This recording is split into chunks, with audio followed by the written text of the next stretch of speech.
오늘 헌법재판소에서 열리는 최종 변론은 박근혜 대통령 없이 국회 측과 대통령 측 대리인단의 치열한 공방만으로 마무리될 예정입니다. 대통령 측은 최종 변론을 앞두고 뒤늦게 종합준비 서면을 제출했는데요. 취재기자 연결해서 자세한 소식 들어보겠습니다. 박석영 기자.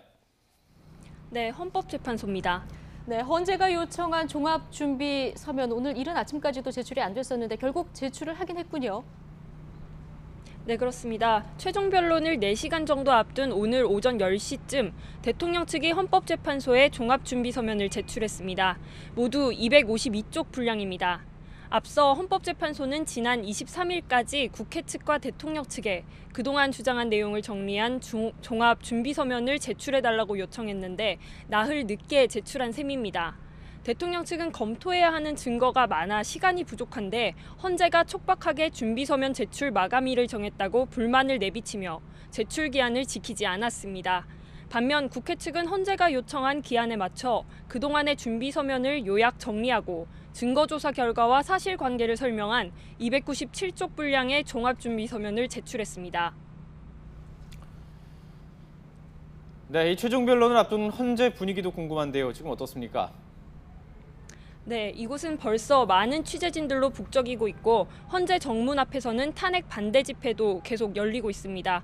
이정미 헌재소장 권한대행을 비롯한 일부 재판관은 평소보다 1시간 정도 더 이른 시간에 출근하기도 했는데 대부분 긴장된 표정으로 삼엄한 경호를 받으며 아무 말 없이 사무실로 올라갔습니다. 오늘 최종 변론은 주심 재판관이 먼저 추가 증거 채택 여부를 물은 뒤 국회 측과 대통령 측이 최후 진술을 하는 순으로 진행됩니다. 국회 측은 대통령의 헌법 위반 사실과 그 중대성에 대해 1시간 정도 구두로 변론하면서 탄핵의 정당성을 주장할 것으로 보입니다. 이에 맞서 대통령 측도 총공세를 펼칠 것으로 예상됩니다. 특히 각자 변론 방침에 따라 지난 16차 변론 당시 김평우 변호사의 1시간 반이 넘는 필리버스터식 변론처럼 대리인단이 돌아가면서 최후 변론을 쏟아낼 가능성이 있습니다.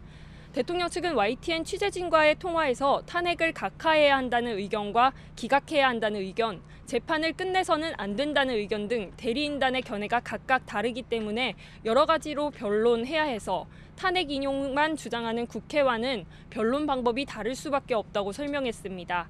헌재는 대통령 변호인단의 변론이 길어지더라도 가급적 제지하지는 않겠다는 입장이어서 오늘 최후 변론은 오후 늦게까지 진행될 전망입니다.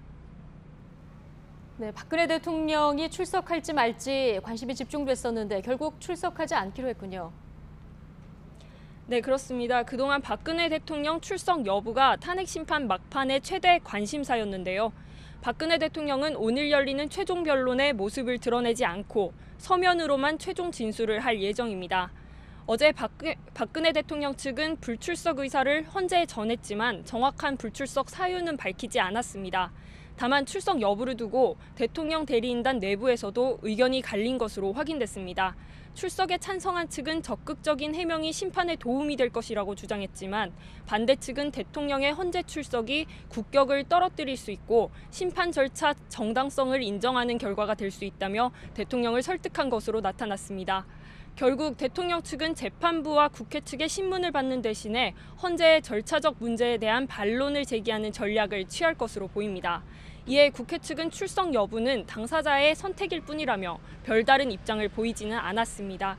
지금까지 헌법재판소에서 YTN 박석영입니다.